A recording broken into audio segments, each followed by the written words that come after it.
I'm Ernie Humphrey, Educational Programs Leaders for Performative, the largest online community for corporate finance, accounting, treasury, and related professionals. I'd like to welcome everyone to today's webinar, Show Me the Money, Best Practices in Automating Revenue Recognition. As companies move to more sophisticated business models, the process of recognizing revenue becomes increasingly complex. A disconnected patchwork of manual processes, error-prone spreadsheets, and outdated systems which create compliance risk exposures and time misallocations cause finance and accounting professionals to lose sleep at night. Today we'll learn why more and more companies are turning to new technologies like cloud financial applications to bring their data out of the dark and into the light. We'll also hear from one company that is revolutionizing the way it leverages technology to automate revenue calculations, eliminate time-intensive spreadsheets, and adhere to key revenue recognition standards to stay compliant and in control every step of the way.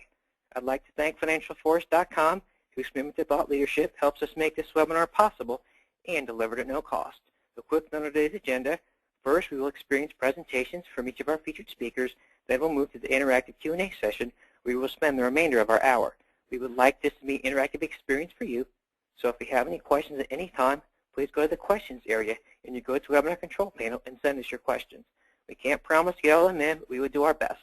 And we will follow up afterwards with any questions we do not get to today. A few logistical notes about the webinar. Links to today's presentation and video recording will be sent out to all attendees within 24 hours of the event.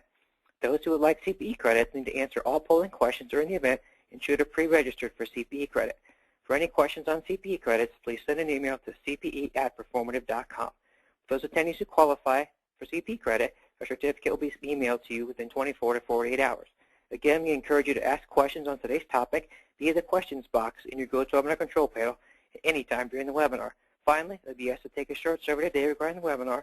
We greatly appreciate your feedback regarding our event today, as we always strive to improve the ROI we offer our event attendees for their valuable time.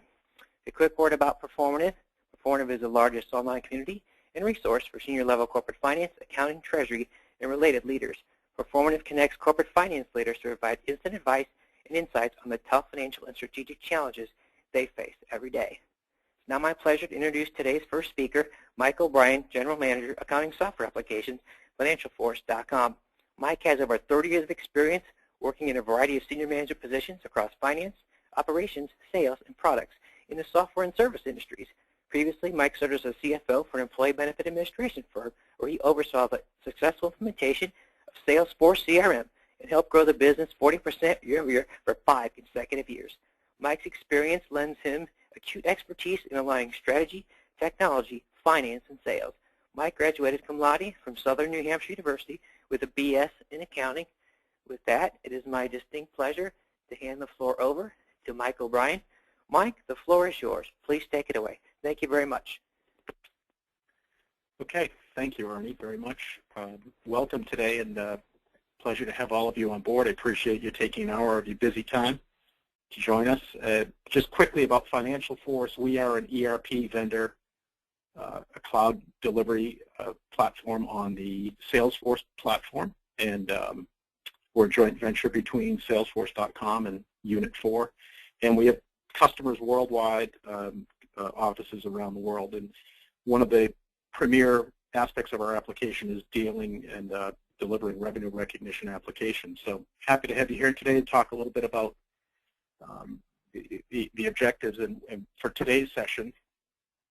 And we really want to focus on the best practices, and I've had the advantage, I guess, of seeing and talking to hundreds of companies, probably 100 different customers and prospects over the last 6 to 8 months about their revenue recognition and the challenges that they have and how they're doing it and what we can propose for best practices and what they've shown me as their best practices. So it's been a learning experience for me as well as for our customers and prospects. I'd like to talk a little bit about the regulatory essentials and then really start drilling in on how the technology in today's world can enable best practices. And that includes, you know, not only moving from Excel to ERP, but I want to talk a little bit today about Excel, and you know, I'm sure many of you are probably using that. Be interested to see. I think one of our polling questions asked that, so be interesting to see how many people in the audience are still using Excel. But if you are, let's make best use of it. And then wrapping my part of the session up with a discussion of coordinating revenue recognition compliance across the organization, and it really is an organization-wide need to get cooperation and compliance. So today's session, it assumes a base knowledge of the regulatory framework. I want to take a couple minutes and just talk about the regulations and which ones apply, but we're not going to go into the compliance and the regulatory requirements within these standards. But if you're a software company that sells software that gets installed on premise, customers take delivery, take possession of the software, you're probably going to fall under 97.2 and the regulations therein. If you're a cloud-based company like Financial Force or Salesforce, other type of cloud-based software companies where the customers aren't taking possession, then 08, 01, and 09, 03 are going to be affecting you. But really, I strongly recommend that you get professional guidance. If you're just starting this process, if your company is relatively young and new to revenue recognition, or if you're starting down the path of a potential IPO and you need to upgrade your RevRec standards, then get the professional guidance to understand what regulations apply to you and how they apply. And that's a whole study in itself, and there's some great pre-recorded webinars on Proformative, some past webinars that they've held that cover those topics in a lot of detail. Very, very good content. So I would encourage you to take a look at the Proformative site if you need to get a better understanding about those particular regulations. So the problems you can expect to encounter, along with just understanding the regulatory standards and how they apply to you, but some of the things that I found in my research and talking to customers, and the difficulties and best practices they've had, is the due diligence of making the determination of what applies to you is required. It's not optional. So the hierarchy of evidence of VSOE, TPE, and ESP, you have to be prepared to defend why you did not employ those as vigorously as why you employed them. So if you're using VSOE, then great. If you're not, then you've got to use third-party evidence, TPE. And if you can't establish third-party evidence, then you have to establish estimated selling price. And some of the other problems you can expect is applying the rules, the relative value of allocating the revenue elements in an arrangement in a controlled manner. That's going to be a real problem and a challenge. But again, as I said, there's lots of white papers, Proformative, the Big Four accounting, the global accounting firms, LinkedIn, great resources on the web that you can use to access and get information about how those apply. So one of the things I ran into as I did this research and as I've worked with customers is there's a wealth of information about the regulations and about how the standards apply to you and if the standards apply to you. But when you get beyond that, in the information I've looked through, there isn't a whole lot that helps you, understand what to do. So, okay, if I have to do a VSOE analysis, how do I go about doing that? What are the tips and techniques that you can give me, and how should I execute a VSOE study or TPE or a estimated selling price study? And that's where the regulatory framework just literally falls off the map. I think they give you utterly no guidance there. So, start your research early and plan adequate time, because this is not going to be something you're going to put on your calendar for a Friday in April and tackle this and get your VSOE study done. This is going to be it's going to require a lot of time, a lot of due diligence, and just planning for it and making sure that you schedule out the time that you're going to need is going to help you better manage the process. So a couple of things that you need to think about in order, to establish VSOE, and it will be challenged. So again, you have to not only prove why you didn't use VSOE, but you're going to have to prove why you did. So some of the things to take in mind and keep in mind are, make sure the sample size is adequate that you use to sample your data to do your VSOE study. Determine the confidence level that you want of the sample. So you'll see statisticians will often, talk about a 95 or 99% confidence level. And again, here I couldn't find any guidance, regulatory guidance on the statistical sampling and the sampling methods and standards that you should employ. So good to get some professional advice up front on this, but a sample size will be affected by the confidence level. But essentially, you're going to see approximately the same size sample for a population of 1,000. If you only have 1,000 transactions versus 1 million versus 10 million, you're going to see approximately the same size sample.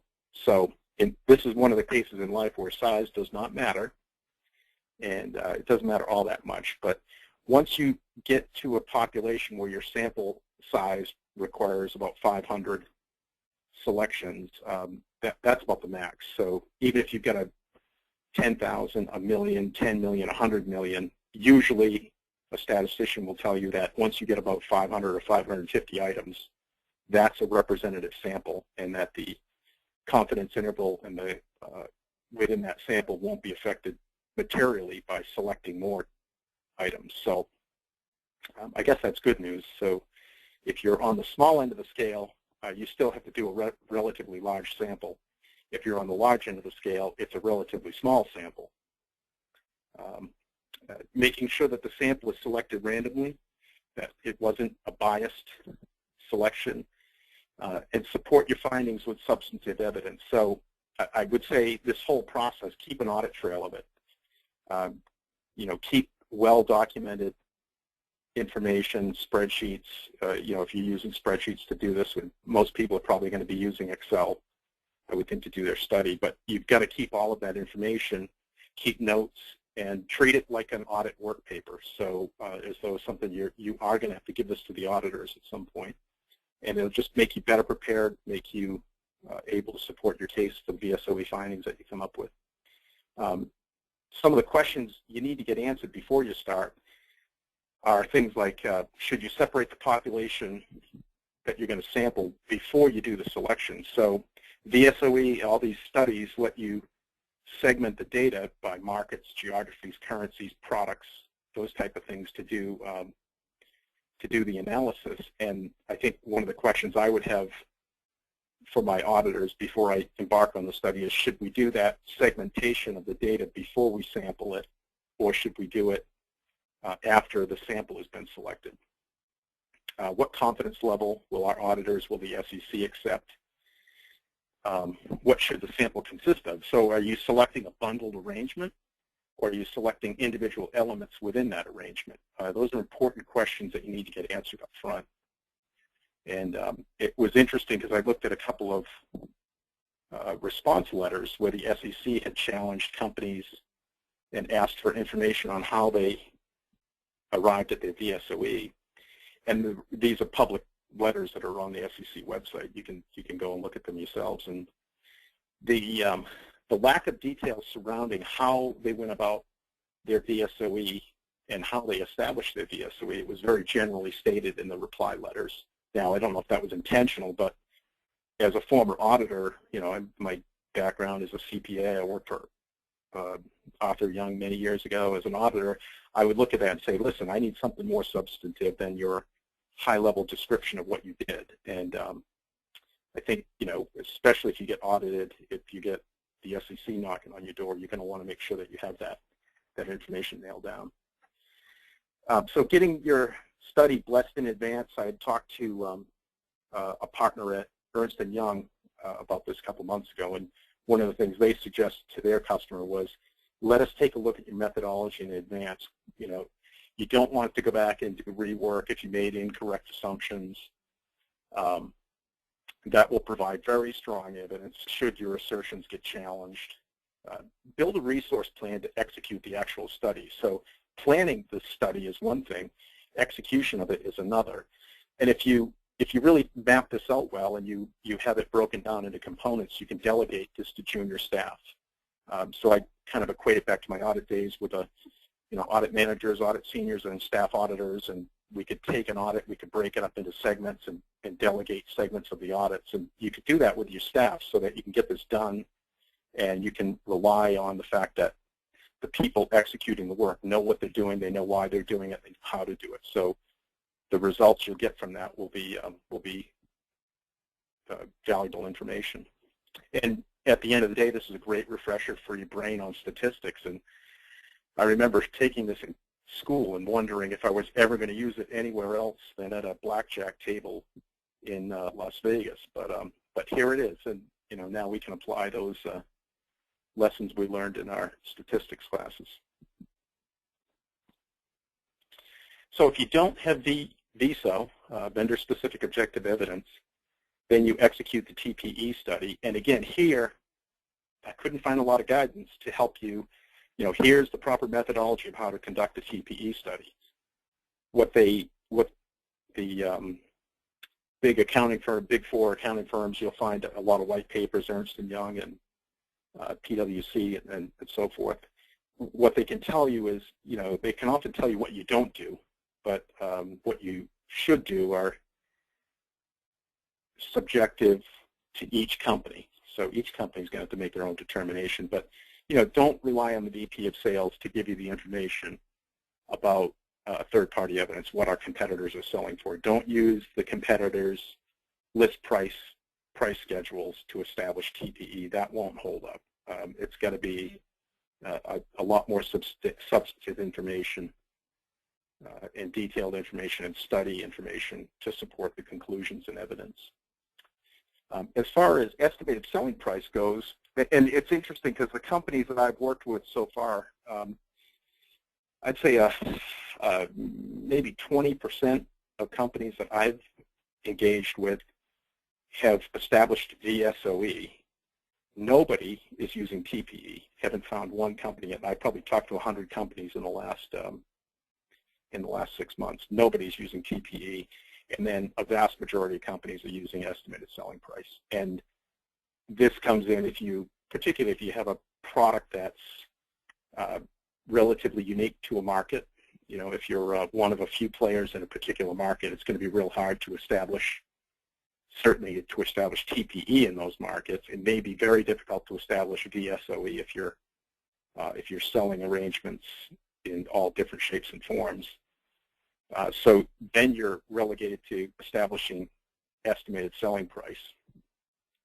So the good news is there's more guidance around what to do and what not to do with estimated selling price, but I would still consult your auditors, consult some experts in advance to get approval of your study methodology, how you're going to go about doing and establishing the estimated selling price, so that you don't come back at the end and find out, well, we're not going to accept this because we think the study has inherent flaws in it. So some of the things that you don't want to do, don't start with historical data. Historical data can be a part of that evaluation of ESP, but it should not be your starting point. And if you start with that, there's conceptual flaws that could distort the entire value of the work that you do. So things like stated contractual price, the revenue value could be based on residual method in those deals that were booked historically. Discounts may not be proportionally allocated. So it's E&Y, I grabbed this quote here because I thought that was really relevant. That if there's a conceptual flaw, you're not going to have objective information in determining the best estimated selling price.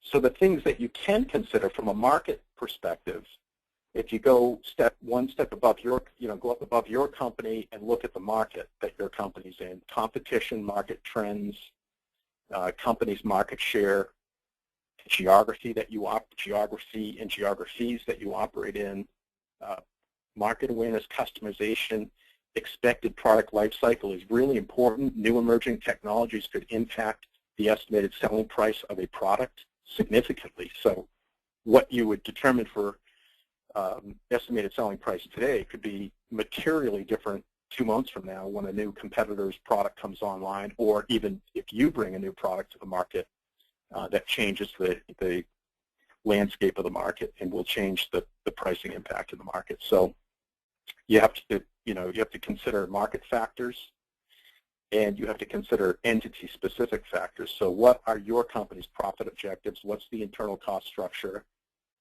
When you're calculating things like what's an acceptable gross margin, what's a planned gross margin for our products, you have to support that gross margin calculation by identifying what costs and what cost structures you included to arrive at costs included in the gross margin calculation. You have to look at current and future pricing practices. How do you bundle products and the practices around that? And if there's customization to the products, how does that customization affect the selling price of it and the product life expectancy? So there's a lot to consider there. The notation I've cited here, this Ernst & Young Technical Line Bulletin number 2010-18, probably the best document I've read on estimated selling price and how to go about doing it. So if you get a chance to grab that, I would encourage you to do so, because I found it a very interesting read, and I think for those of you that have to do an estimated selling price study, that it would be a good place to start from a reference standpoint. So I get asked all the time, are ERP systems really ready to handle revenue recognition? Companies have this wrapped up and very tightly bound up in Excel spreadsheets, and they're afraid to break away from that. I don't deny there's risk in doing that, but what I would say today is that cloud technologies now more than ever enable the cross-management of data and processes, and really that's what revenue recognition is all about. It's about management of data and the processes behind that. And so why are so many companies still married to Excel? And I think if you look, the sales quotes and contract data, they probably are in the CRM application. So Salesforce or Sugar CRM is where our quotes and customer first front-end interaction happens. Sales orders are in the ERP accounting system. Subscriptions are managed separately. Service projects are managed in another universe. I had a customer say that to me once. Our projects we don't even know what universe they manage those in. And the data is just too fragmented, it's in too many places, and it's useless to their ERP system because nothing's connected. So they come to the conclusion, and it's the right conclusion for them. There's no right or wrong answer here. There's just your answer. And for many companies, Excel is still the best tool. So as a New Englander here, I grew up in New Hampshire. I live in New Hampshire still, and as a Yankee, we always say, how do I get from here to there? And sometimes they'll tell you, you just can't get there from here. So today's session, from here on out, it's let's see how we can, help you get from where you are to where you need to be.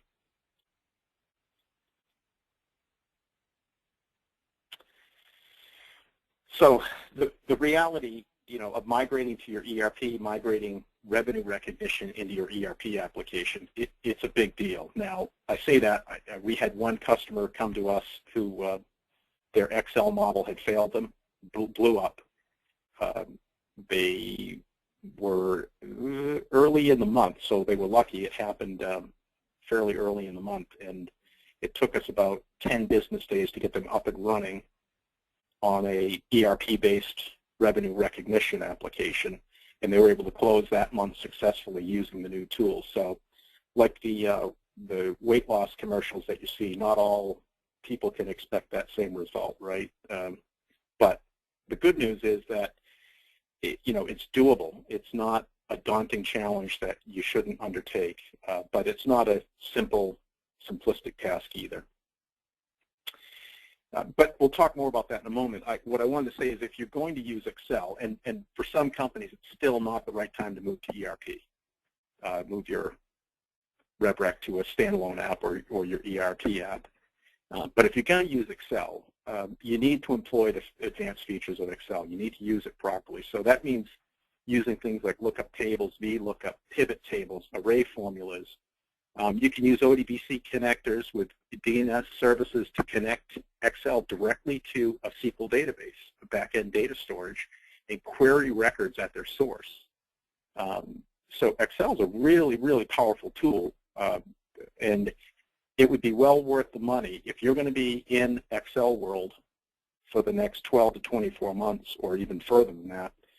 I would strongly suggest, and especially if you're wrestling with this, if you're an Excel expert and you're using all those advanced features, great. But I think everyone can benefit from the review by an expert of this. So there are experts out there that can help you better analyze those Excel models and better extend them.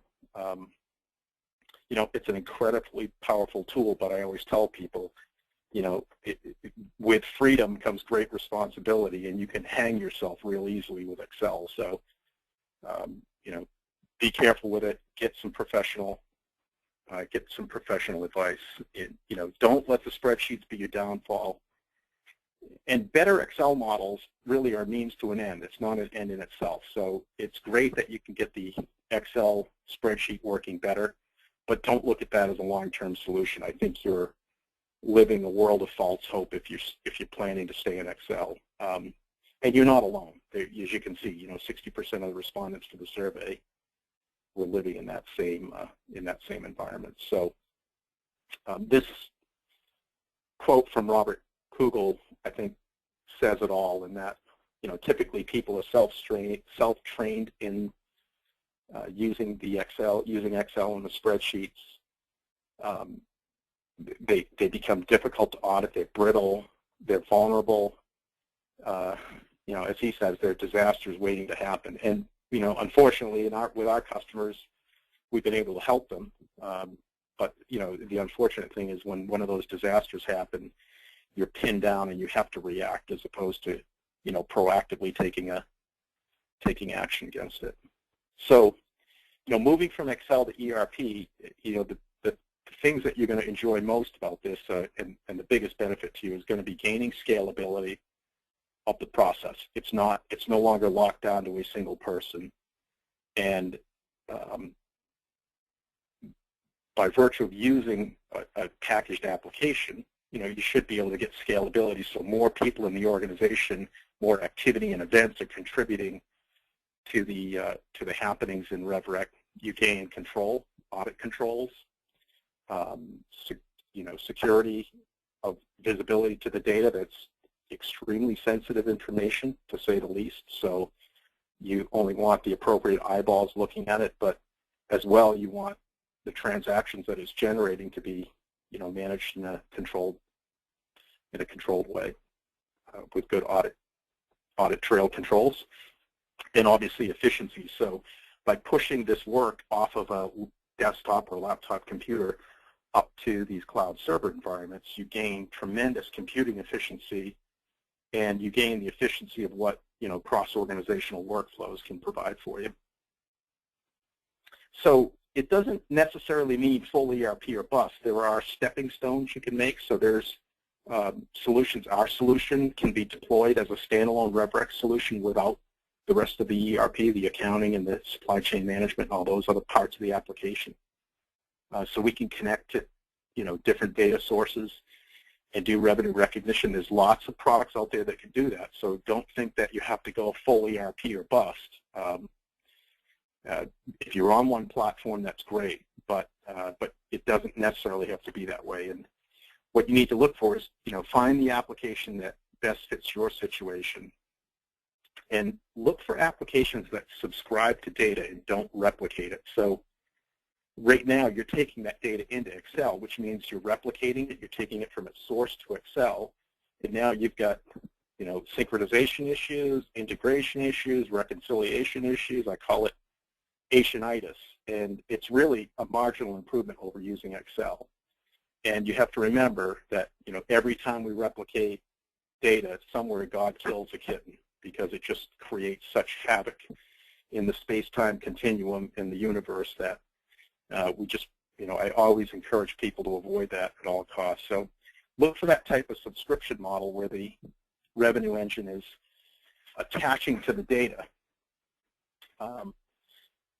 A couple of things to look for when you're measuring, if you are going to measure an ERP system with a RevRec application, you want to make sure that the service delivery, the PSA, Professional Services Automation application, is closely aligned with the financial accounting system.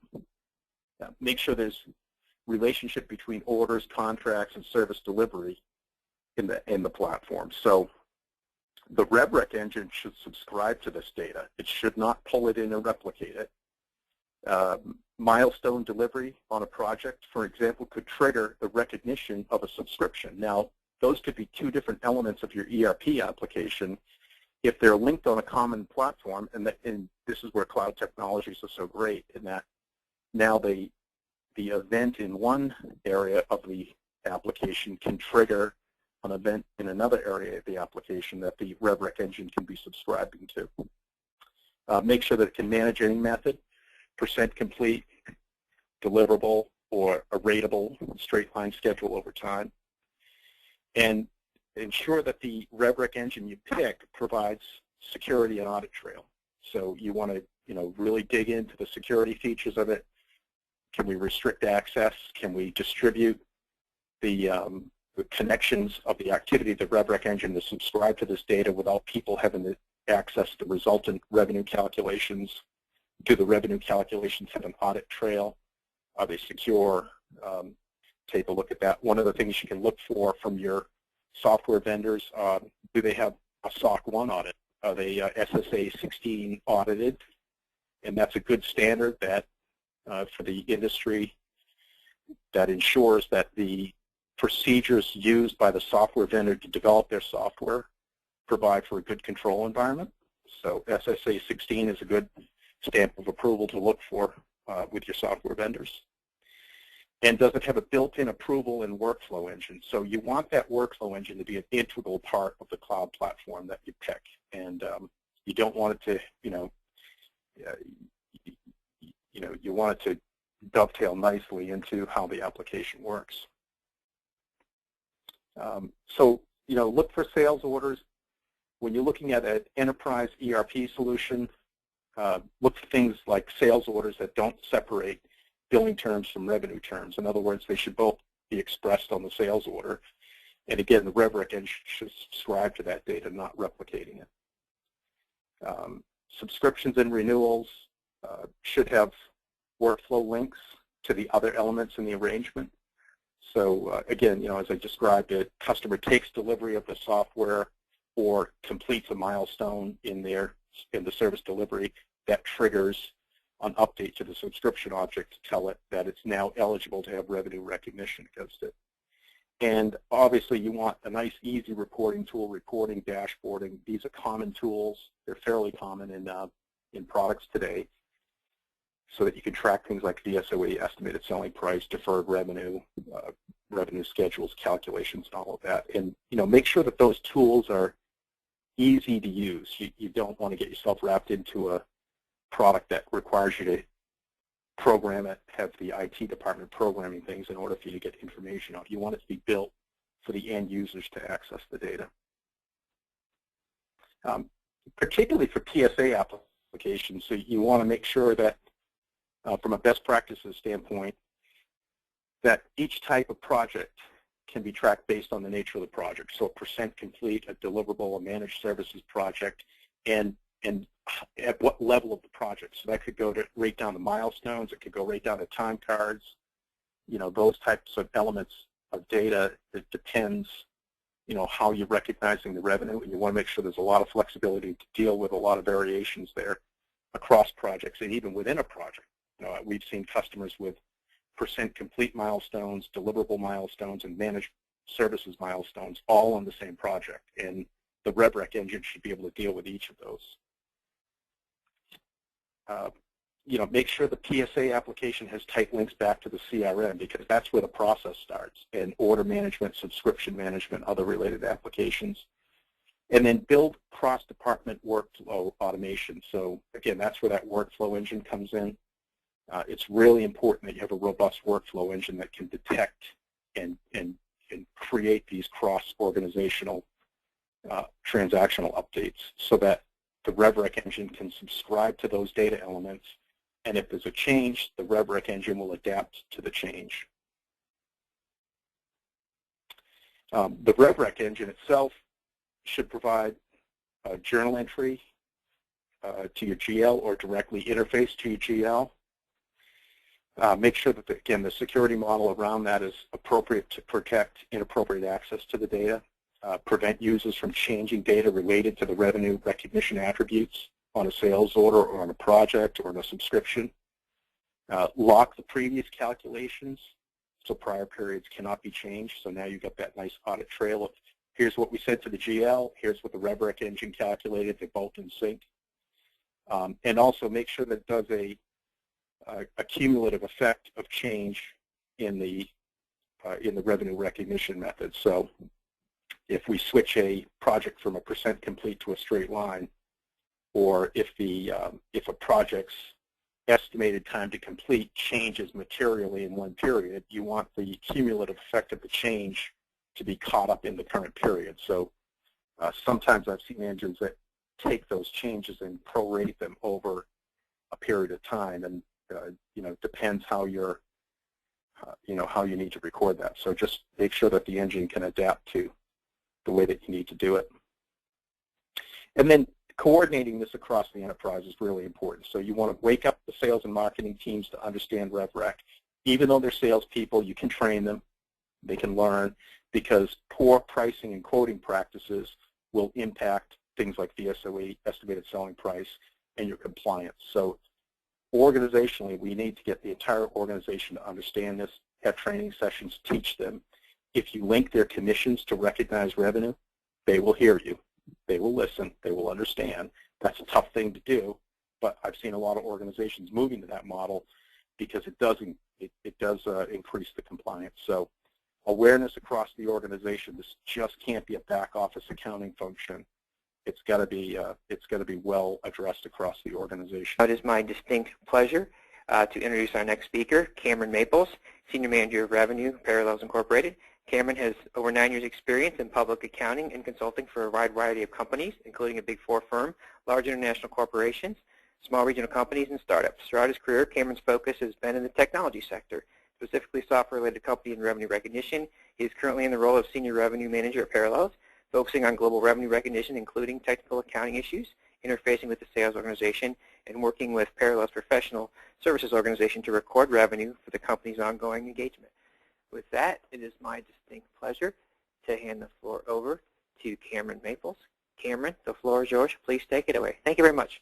Thank you very much for that introduction. I'm just going to take a few minutes here to walk you through the benefits that we've obtained from using Financial Force, some of the issues that we had prior to adopting Financial Force, and then obviously the benefits that we've received from doing so.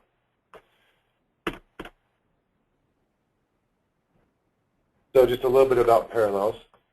We're a global leader in hosting and cloud services enablement, as well as cross-platform solutions. Cross-platform solutions being our Mac desktop virtualization software. What I will be focusing in on is our hosting and cloud services enablement business, as that's where we use the software from Financial Force to be able to evaluate our project-based accounting. We were launched in 2000, obviously growing very fast. We have over 900 employees across offices in North America, Europe, Australia, and Asia. Currently, we serve over 9,000 service providers who deliver applications and cloud services using our software solutions to over 10 million small and medium businesses in over 130 countries. So really, our software offerings are really getting out there and reaching a lot of people across the world. We currently use Financial Force to automate our project-based accounting for revenue recognition, so that's what I'll be focusing in on here. The Parallels business has really two models. One, we have a monthly recurring revenue model, as well as a traditional license model. The big driver for us is focusing on monthly recurring revenue. Obviously, this is important because it keeps our steady revenue on a monthly basis, as well as many of our service providers It aligns us with the way that they recognize revenue on a monthly basis as well. To do that, we create a lot of records at any given time. And these records include our projects for the deployment of our software solutions to these service providers. In addition to the deployment and installation of our software solutions, we also have several custom software development projects going on at the same time. So at any one time, we may have multiple ongoing projects with any one customer. So the amount of records and projects that we have ongoing at any one time is growing rapidly every month. Currently, we're using Excel on an in-house system to accumulate data and substantiate the percentage of completion. We actually use Excel to track the hours on a project-by-project basis. We had another in-house system that tracked the budgets. Then we had another set of Excel spreadsheets that tracked the hours completed per project. That's a different spreadsheet for each project. So you can imagine the amount of spreadsheets and worksheets and data inconsistencies that we had. Don't want to kill the kitten. So as I mentioned before, our RevRec process is very complex, involving multiple systems, lots of manual entry, and multiple reports to compare everything against. And the transactions are loaded manually, taking several days out of the month of not only my time, but our project manager's time. So as you'll see, one of the big issues and challenges that we had was time and resources. The professional services team will need to update individual project worksheets, as I mentioned before, with hours completed. They would have to go to each one of the individuals putting time on that project, ask them what their time was, how much they've done to date for the month, and also try to interface with our third-party system integrators to try to get their time and get us all put together in one Excel spreadsheet, which is very time-consuming. We actually have project managers, that's all they did on a monthly basis to get the reports to me. Then they would have to take all of that individual information and put it into one combined company-wide spreadsheet, which is then what I used to do our revenue recognition entries for our projects. Data completeness and accuracy was a big issue and challenge. As I mentioned before, we're having a hard time lining up with our third-party system integrators to enter their time. Now they have a way that they can go in and enter time in, systematically. Management approximating hours. So because we have these gaps where some individuals didn't enter their time, or maybe the project manager couldn't reach out to everybody because someone was even on vacation and just couldn't get their time updated into the Excel spreadsheets, we would have to apply management judgment. And this is when the project manager would know, based upon the calculation, that, hey, listen, we're actually further along the project, so I'm going to apply management judgment to that percentage of completion, and then we'll use that as a basis to recognize revenue on that project. Well, obviously, that causes audit issues. It causes a lack of audit evidence when you start just applying management judgment. So that was one big issue that we had during our audits, and really just during clearance with upper management or senior management. And then additionally, budgets and their progress towards completion were not kept in one place. So it made it very hard to really just do a good comprehensive evaluation of where we were at on a project-by-project basis. Other issue that we had is it was definitely not scalable to our growing business. You know, with the more and more customers and more projects, data integrity became very questionable using Excel, having so many different sources of records out there, and not just having one source of record for all of the projects where we were at, and for revenue recognition to support our monthly journal entries. And that was obviously caused by the limitations and difficulties reporting through Excel. And then, as I mentioned, big issue was with reporting and management. Large spreadsheets had to be well maintained, and internal reports need to be created on a quarterly basis. So we have, spend weeks reporting, creating management reports instead of just having the ability to go into a ERP system and just print out reports on a quarterly or a monthly basis for management, which we can do now. What were we looking for? So we were looking for a revenue recognition engine that's closely coupled with our PSA application and that seamlessly worked with our sales process, Salesforce.com. Currently, we use Salesforce.com to track and approve all of our deals that we have in the pipeline or that we are working on currently. And it's great to have the synergy between these two systems, because really we have one system of record for not only all of our sales agreements, but also revenue recognized against those agreements. We were looking for a flexible system that could scale easily to support the growth of our service provider business. We were looking for a secure alternative to spreadsheets to support our numbers from an audit perspective. Obviously, having all these spreadsheets on everybody's different computers, just emailing these spreadsheets around, yeah, we had some central repositories for them, but there was also version control, because someone may have been working on it on their spreadsheet or on a computer, not uploaded it into the our central repository system, and then you would have data integrity issues. So once again, the biggest solution requirement that we had was we wanted one system of record that would help reduce time spent and also improve our data integrity. So where's Parallels now? Well, we have one system of record that combines revenue arrangements, reviews, and approvals, along with the recognition of projects based upon percentage of completion. We have a RevRec process for PSA is now automated, saving more than a day each month of project manager's time and much more of that of my time, actually. We've established a basis to support professional services revenues for our audits.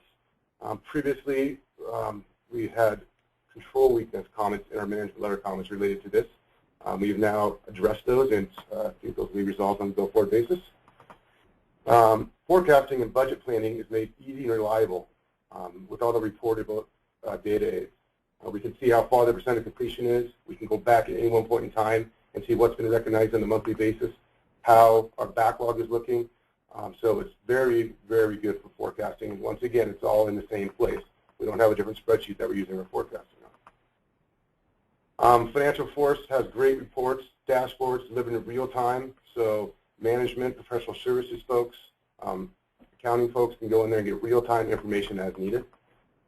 And throughout the company in the past, there has been some trust issues due to the transparency and the manual nature of all this information. And through Financial Force, we've been able to address that.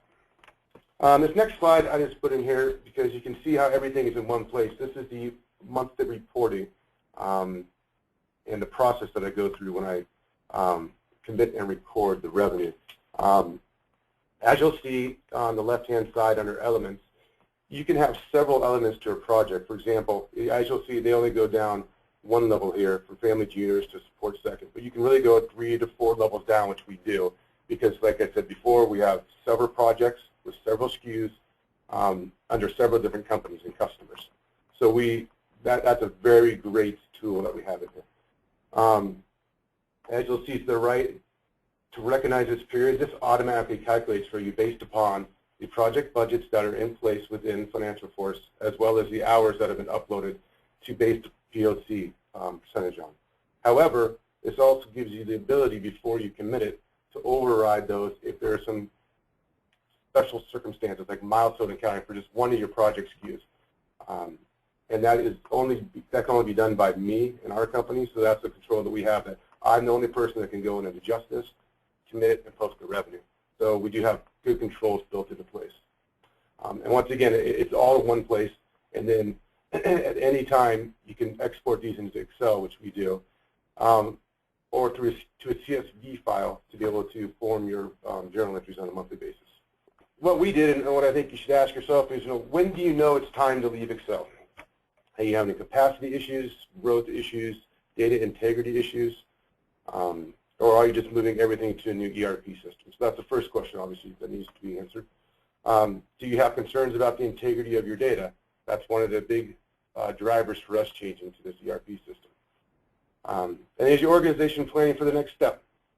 Are they growing? Is the current process you have in place scalable to be able to support that growth of your company or whatever your next steps are in your business model? Once you can answer those, then you'll know if you're ready to be moving towards an ERP system like Financial Force. All right, thank you. That's all I have. Ernie, I'll send it back to you. Oh, thank you very much, both Cameron and Mike, for that great thought leadership. After the webinar, I encourage everyone to visit financialforce.com on Performative Exchange to discover additional thought leadership resources, including the recording of a webinar entitled 5 Spreadsheet Pitfalls of Finance. Okay, great. Thanks, Mike. Just a final reminder for those in the audience, if you have any question, please ask questions in the control panel and go to webinar control panel. Next question I'll go ahead and direct to Cameron. Can you share with us one more time what are some of the key things to look out for when evaluating cloud financial systems? Yeah, some of these solutions, you just need to make sure you understand your solution requirements.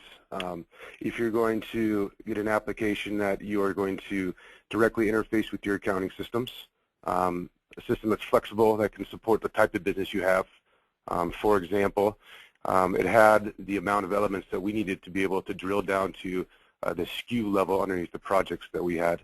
So you just need to make sure that it meets all of your requirements, your growth requirements, and that it is pulling in all of the information that you need so you can have that one system of records at the end of the day. Okay, great. Thank you very much. Cameron, Mike, do you have anything to add there or key considerations? Yeah, I think you also want to look at the cloud platform that you're evaluating, and cloud technology, it can be a little bit confusing. So the technology stack that underlies that cloud is really important, because if you're on different cloud stacks, technology stacks, buying cloud products from different vendors, you may not have the interoperability that you really want. So it's important to look at a cloud vendor and look at their technology stack and how that interconnectivity can be engaged. Oh, great. Thank you very much, Mike. Next question, I'll go ahead and direct your way, Mike. You mentioned that it's important for an application that subscribes to data. Can you elaborate a little bit on what that means? Yeah, I think the description I gave earlier of importing it into Excel and managing those element arrangements in Excel, you immediately have a disconnect, because now what happens, and it always happens, what happens when that arrangement changes, and how do we make sure that the Excel file gets updated to reflect the change, and things like renewals are happening, and we want the renewals to happen to be passed down to the Excel model. And I think Cameron did a great job explaining, it parallels how many different spreadsheets they had that do that. But a subscription model lets your RevRec engine attach to the source object, so a sales order, a project, a subscription renewal, a record, transaction record, and as those transactions change and as they evolve, the RevRec engine notices it, picks it up, and the calculations are performed automatically. So you don't have to worry about this synchronization issue, because your RevRec engine is always looking at the current real-time information to do its calculation. So, that's really what a subscription model is all about, and strongly implore people to look closely at that, make sure that when they engage a RevRec engine, that it's subscribing and not replicating, not inheriting and importing and replicating data. Okay, great. Thank you very much, Mike. I'm going to go ahead. We have time for one more question, and again, we will follow up with our speakers regarding any questions we did not get to during the webinar today. This one will go to you, Mike. How do cloud applications work to handle things like multi-element arrangements? Yeah, so the different elements of an arrangement could be expressed in one place on a sales order, but as I said earlier, in today's world, sometimes, and particularly for our customers that are strong users of Salesforce is a great adaptable platform, and you can extend it and build custom objects and do all kinds of great things. And we see customers building opportunity objects that have contracts and renewals embedded within them. They don't want to have to replicate that into their ERP system. They want the RevRec engine to use that. So you could see that you could have a subscription management tool. You could have an opportunity management tool that handles renewals. You could have a sales order object. Although all three of those are in different data objects on that platform, they're part of a multi-element arrangement. So the beautiful thing about cloud applications is, hey, those all live in the same object model. They live in the same world. So we can now connect them together as though they're one object, and we don't have to force a business process unnaturally into a particular process. We don't have to force our projects into sales orders in order to do percent complete calculations. We can let them happen on the project. So I think cloud applications open up a whole realm of additional possibility in terms of letting the data processing happen in its natural state. Thank you very much, Mike. I'd like to give a big thank you once again to Mike and Cameron for their time and insights They're clearly thought leaders in their field and an excellent source of information on today's topic. Note in the post-webinar survey, which will launch right after the webinar is over, you'll have the opportunity to express your interest in being connected with today's speakers with just a few mouse clicks. Thank you again to today's sponsor, financialforce.com, whose commitment to thought leadership helped us make this webinar possible. And finally, a big thank you to the audience for your valuable time. We hope to see you again soon at another performative event or online at www.performative.com. Make the rest of your day great, everyone. Thank you very much.